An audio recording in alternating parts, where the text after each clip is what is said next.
Olá pessoal, professor Thiago Pereira, Física 1, Enem, arrase no Enem, tá ok? Bom, às vezes durante a aula, eu vou lembrando de algumas coisas, porque, igual eu falo, nós sempre queremos dar a melhor aula para vocês. Então, às vezes durante a aula eu vou lembrando de algumas coisas, tipo o Wolfram. Falei, nossa, ó, eles poderiam entrar nesse site. No final da aula passada eu lembrei de outro site, para poder ajudar vocês.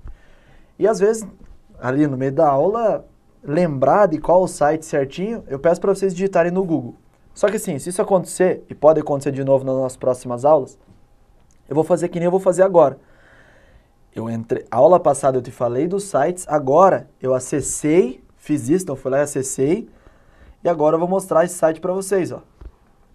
Então, são esses dois sites aqui, tá o Wolfram, foi aquele site que eu pedi para vocês irem lá e digitarem, por exemplo, eu queria que vocês entendessem PV igual a nRT, P é igual a nRT sobre V numa transformação isotérmica.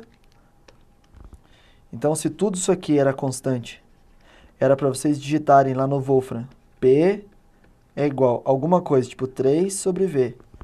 Se quiserem digitar junto, I, P é igual a 6 sobre, tem que fazer a barra para fazer o dividir, sobre V, e aí vocês conseguem, tá, fazer isso. No site do FET, o que é para vocês fazerem lá? É para vocês entrarem nesse site e analisarem as transformações termodinâmicas, ok? Lá dentro desse site tem applets, então brinquem com eles. Entrem na parte de movimento e entrem na parte de termodinâmica, tá bom? Então, abram os applets lá de termodinâmica que tem a ver com gases.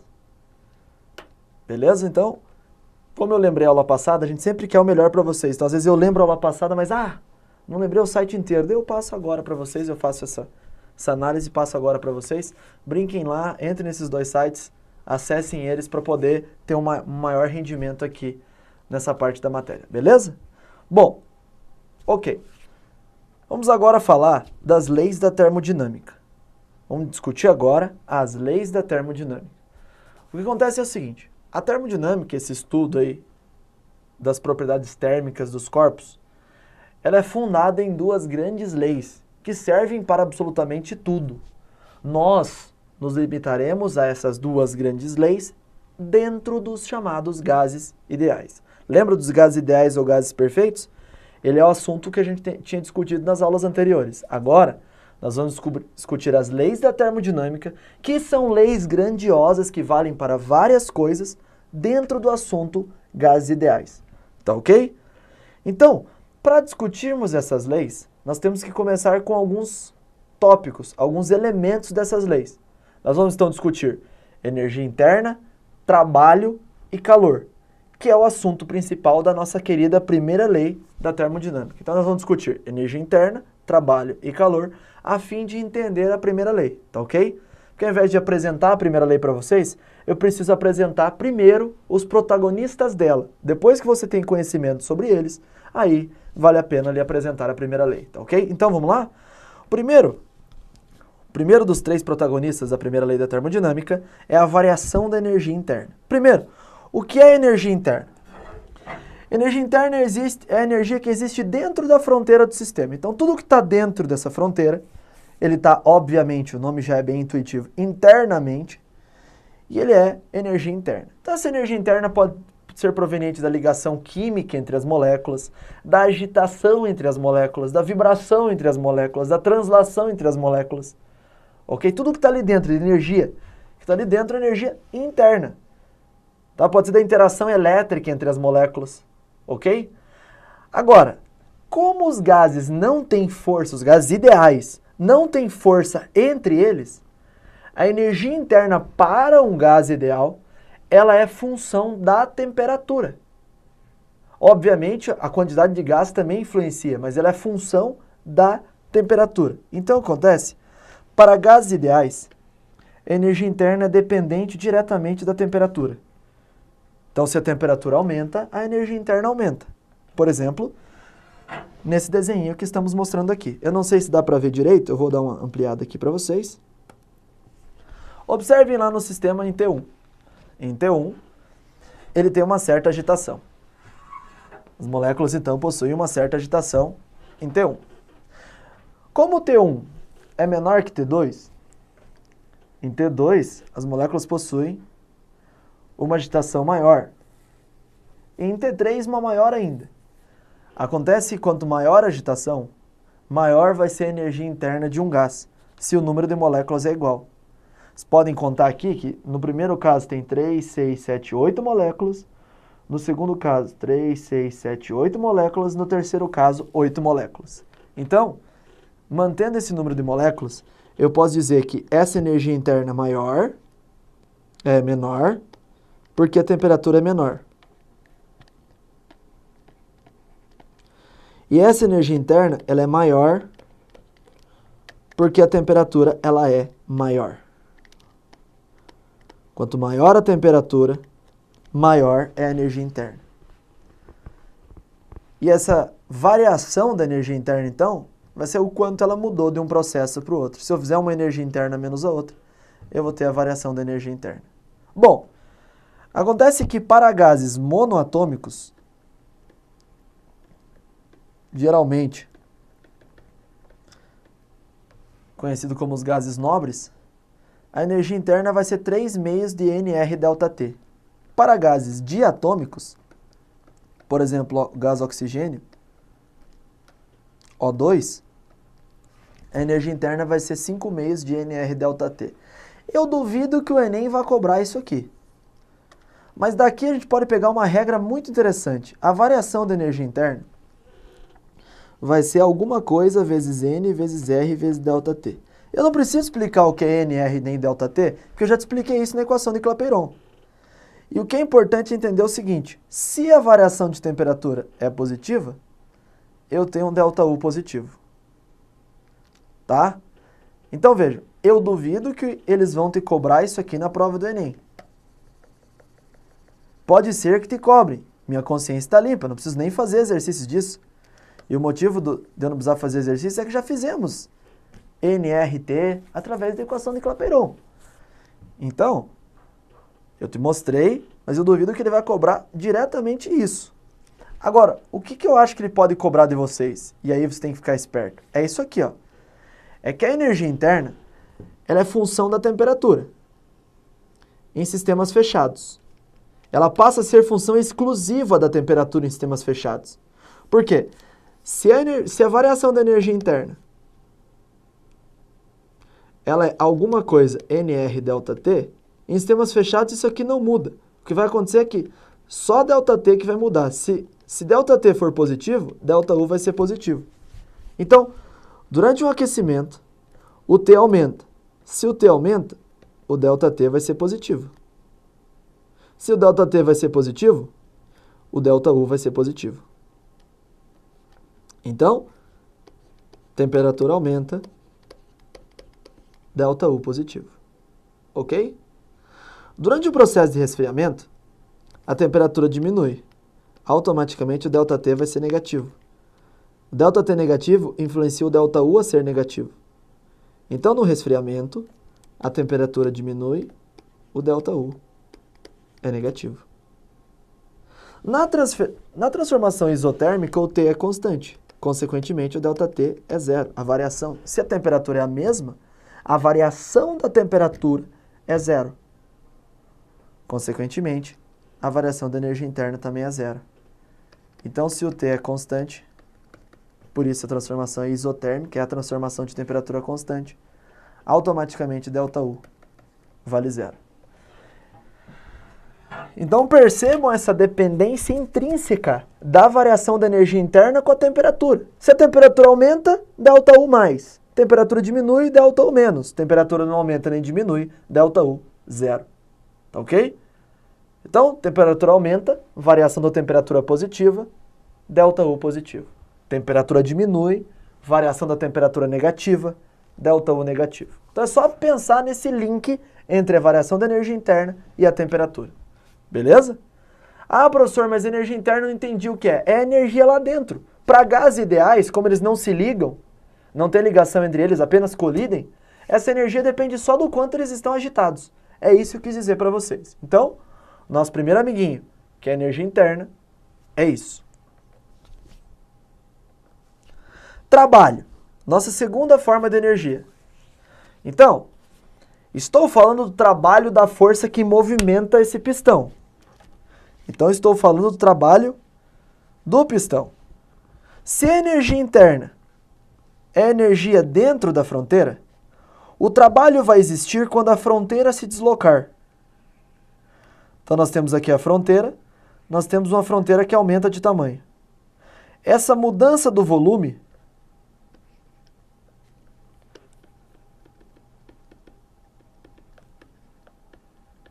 essa variação do volume do nosso sistema, porque nós temos aqui um sistema e nós temos aqui o sistema. Se esse sistema varia o volume, assim como o nosso pistão o gás aqui tem um certo volume, aí eu forneço uma certa energia, ele vai aumentar de volume. O que vai acontecer vai ser o seguinte. Suponha então que a pressão seja constante.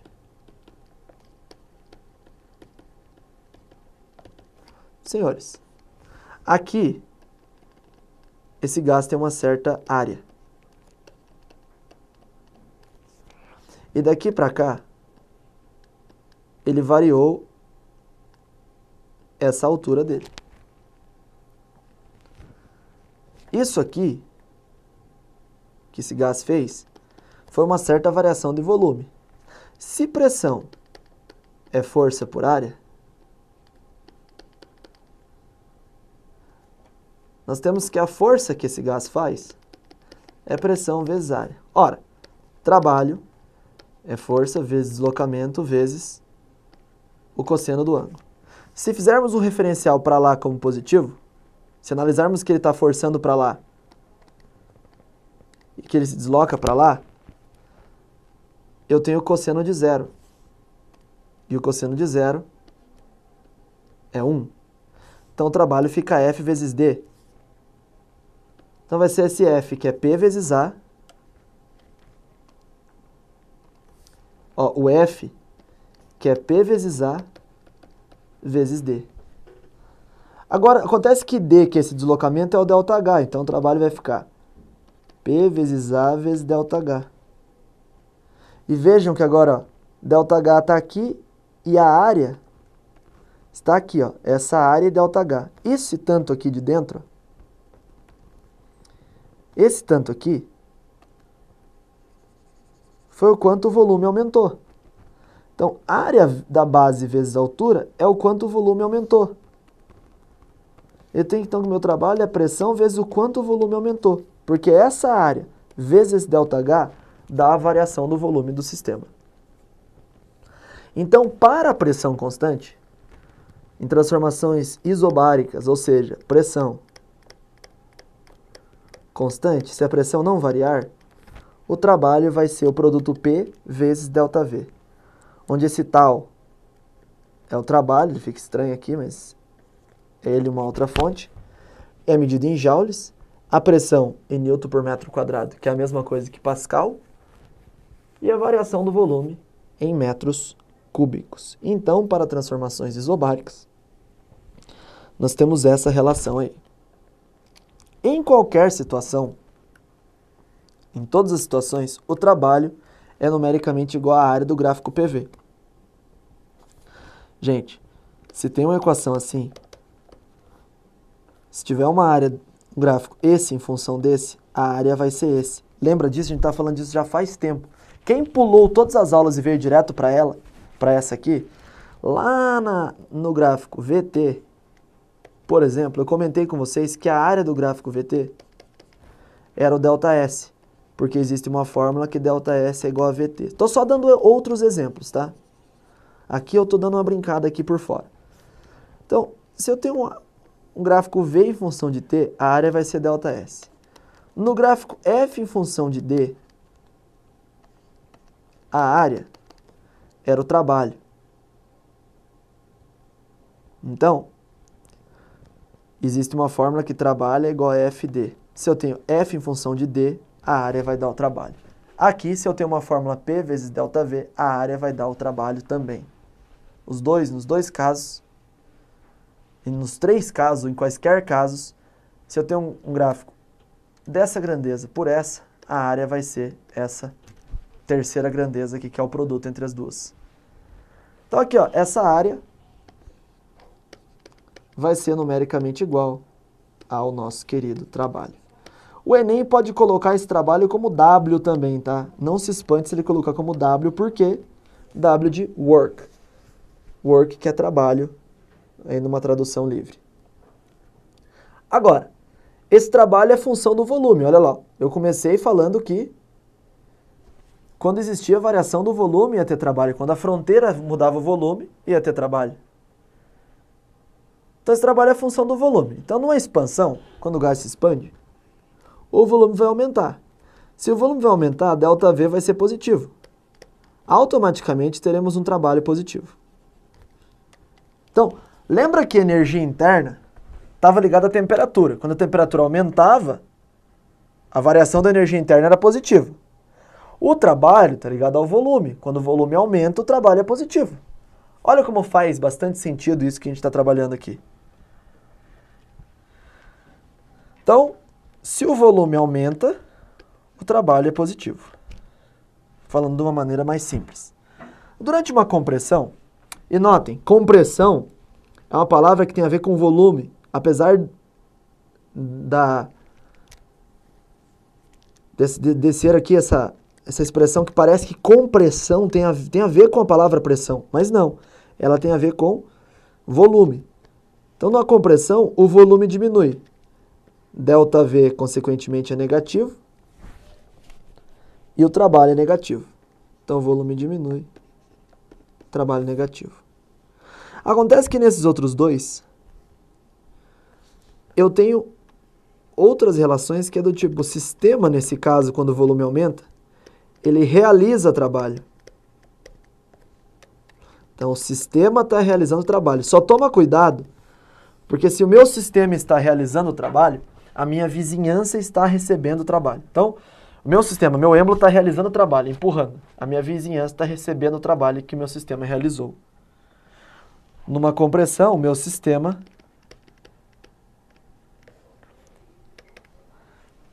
recebe trabalho.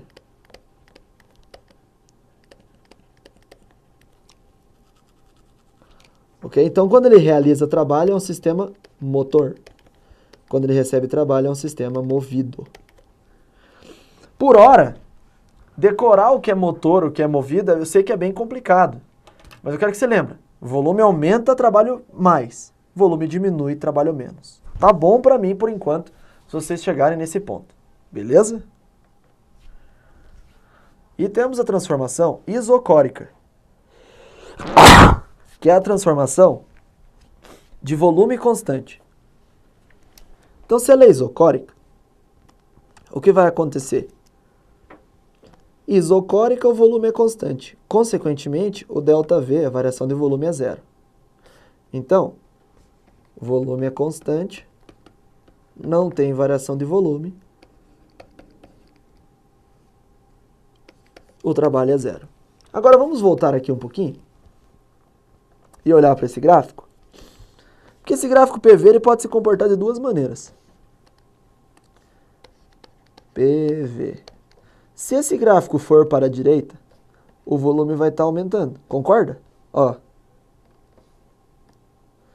O volume está aumentando. Da esquerda para a direita, o volume está aumentando. Porque o volume aumenta para a direita. Dado que ele tem essa... Está mostrando que ele aumenta para a direita. Então, nós vamos ter trabalho positivo. Em contrapartida, se esse gráfico PV for para a esquerda,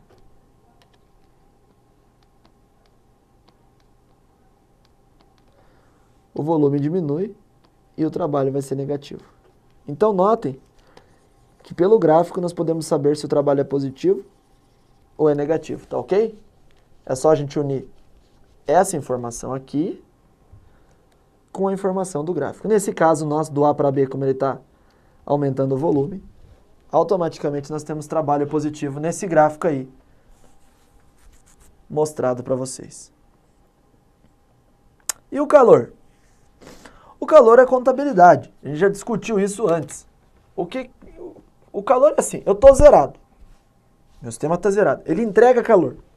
Eu entrego calor. Pum. Eu fico negativo. Eu estou zerado. Eu recebo calor. Eu fico positivo.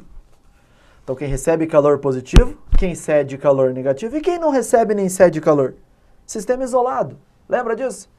Transformação é o quê? Quem não recebe nem cede calor. Adiabática, né? Lembra que essa transformação, que não recebe nem cede calor, é a transformação adiabática.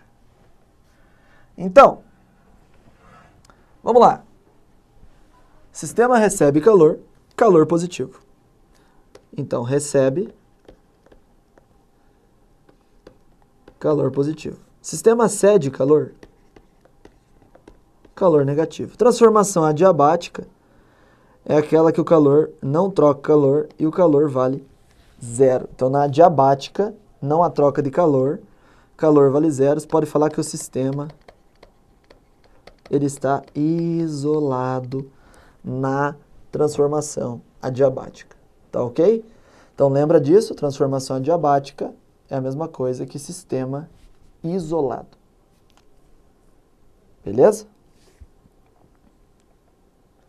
Então, a primeira lei da termodinâmica para sistemas fechados. Sistemas fechados, vamos lembrar o que é um sistema fechado.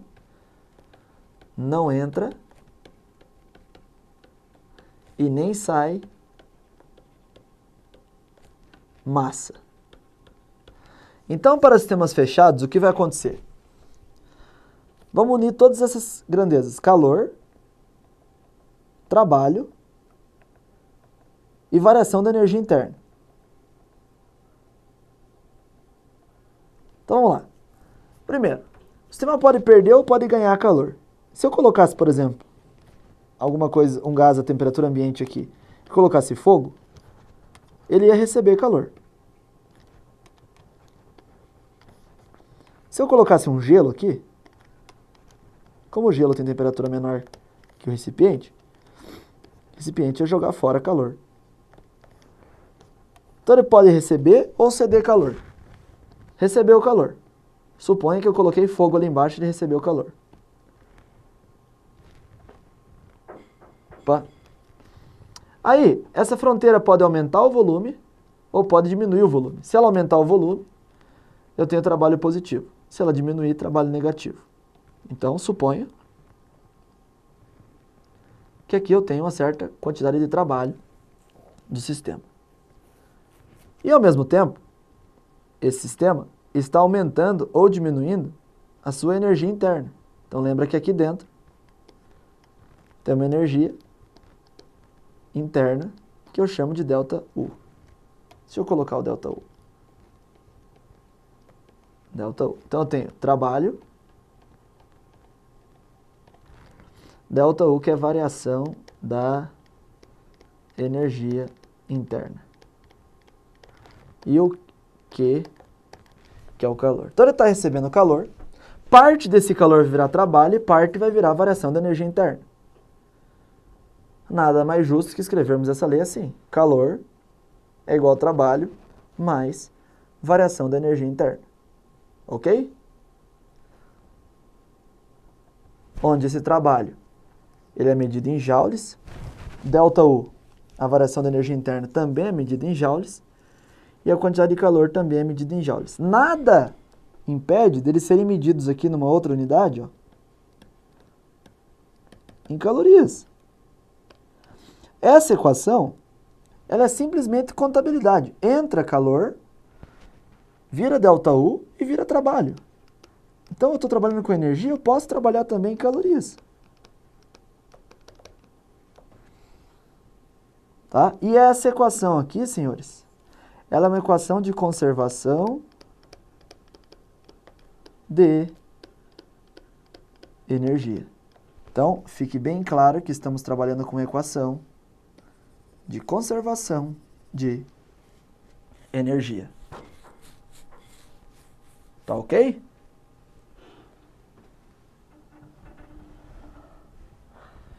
Bom, eu vou fazer um pedido. Eu não quero fazer exercícios agora. Até temos aí 3 minutos e meio que poderíamos usar para um exercício. Mas eu quero o seguinte, você vai voltar nessa aula e vai escrever calor positivo, calor negativo, trabalho positivo, trabalho negativo, trabalho zero, delta U positivo, delta U negativo, delta U zero. Vai escrever isso numa folha. Na aula que vem eu venho fazendo um resumo, trabalhando com essa folha que você escreveu, tá ok? Então escreve isso, que a gente vai precisar isso para a nossa próxima aula. Para a próxima aula eu quero você afiado nesses três valores e nessas 3 grandezas termodinâmicas. Fechou? Escreve essas 3 aí, faz um resumo, que a aula que vem eu venho fazer esse resumo com vocês e a gente desossa aí nesse finalzinho da primeira lei da termodinâmica, fazendo 2 exercícios para deixar isso bem fechado, tá ok? Senhores, muito obrigado pela atenção de vocês, obrigado por quem andou aí curtindo a nossa aula, obrigado por quem deu esse feedback. Nós precisamos disso, né? Feedback quer dizer realimentação, então nós estamos nos alimentando disso, nós precisamos aí receber as informações de vocês, saber o que vocês estão achando, saber se está ajudando, tá ok? Porque nós trabalhamos aqui única e exclusivamente em função de vocês, beleza? Mandem ver lá, faz uma tabelinha. Opa, quando que o calor é positivo, quando que ele é negativo, quando que ele é zero. Quando que o trabalho é positivo, quando que ele é negativo, quando que ele é zero. Quando que o delta U é positivo, quando que ele é negativo, quando que ele é zero. Deixa essa tabelinha pronta, eu venho fazendo um resumo aula que vem. Obrigado pela atenção de vocês e até a nossa próxima aula. Tchau, tchau. Valeu.